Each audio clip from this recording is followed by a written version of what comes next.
On délivre les maisons. Vous ne savez pas que les maisons de façon possédées? Une maison n'est pas un tas de briques. Une maison est une entité. Vraiment, quand Jésus dit, quand vous rentrez dans une maison, saluez-la. Parce qu'une maison a des oreilles. L'entité d'une maison est toujours sur le toit de la maison. On n'a pas derrière le toit. Et ici, cette maison est digne. Elle recevra votre paix. Si elle n'est pas digne, votre paix va retourner à vous et secouer la poussière. C'est pas dans toutes les maisons on va séjourner. C'est pas dans toutes les maisons on va dormir. Qui comprend ce que je suis en train de dire? Excusez-moi si mes messages de fois commencent à vous effrayer. Parce que le monde spirituel est très loin de vos réalités physiques. Voilà. Et pour ceux qui me connaissent bien, quand je prêche, je suis toujours dans une forme de transe un peu bizarre. Écoutez-moi bien. Ne regardez plus votre environnement de façon simple. C'est pourquoi je veux dire, l'homme spirituel, lui, il regarde les entités derrière les choses. Il ne regarde pas les choses.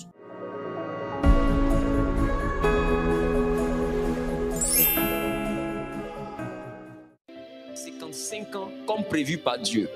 Sauf que dans la sorcellerie, on vous fait disparaître son corps à 20 ans et on vous fait croire qu'il est mort. Vous appelez ça la mort. Or, la vraie mort de cette personne dans le ciel, c'est 55 ans.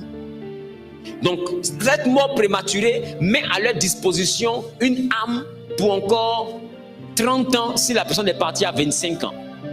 Donc, pendant 30 ans, ils peuvent travailler avec cette âme. Donc, un sorcier en réalité, c'est un parent qui tue un autre parent et qui pleure à être au funérailles pour dire que la personne est morte. Oh, il sait où il a attaché la personne. C'est-à-dire, le soir, il le voit.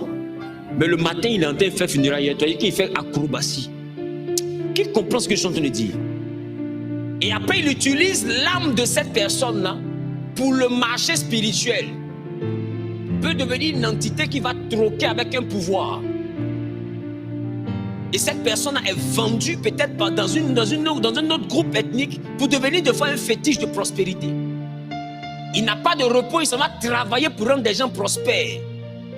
Et pour conserver ça, ils doivent toujours offrir un sacrifice à la mort afin que cette entité-là continue à travailler.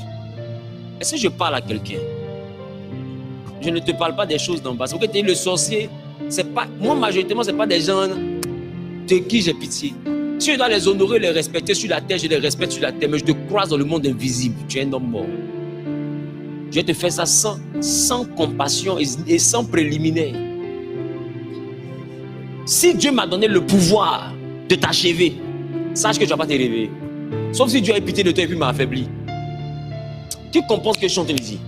Ce n'est pas des gens qu'il faut faire pour qui il faut avoir pitié. C'est pourquoi la Bible dit tu ne laisseras pas vivre la sorcière. La Bible, c'est pourquoi elle dit ça. Parce que c'est des gens qui sont cruels. Et bizarrement, pendant 30 ans, il utilise l'esprit de ton père et il te fait croire que ton père est mort. Or, chaque soir, il voit ton père. C'est un peu comme si tu kidnappes l'enfant de ton petit frère et tu dis à ton petit frère, ton enfant est mort, on n'a pas retrouvé le corps mais il s'est noyé. Or, tu sais que tu as mis l'enfant là dans une cave et tu prends l'enfant là pour faire servante. Mais chaque jour, tu es ton frère. Voilà pourquoi les hypocrites, ceux qui font deux visages, on dit sont sorciers. Parce que le sorcier, il sait ce qu'il t'a fait. Et il te regarde pleurer puis te dit Yako, oh, il sait où il a mis ton parent. Qui comprend ce que je dis? Vous savez que le sorcier, c'est un peu comme la souris musaraigne. C'est lui qui te mord, mais c'est lui qui te console.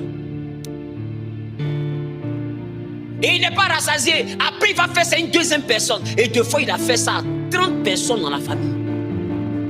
Pendant que les autres volent portables, lui, il vole des humains. Et il va les vendre sur le marché. C'est pourquoi vous entendez? C'est elle qui l'a vendu. C'est un commerce.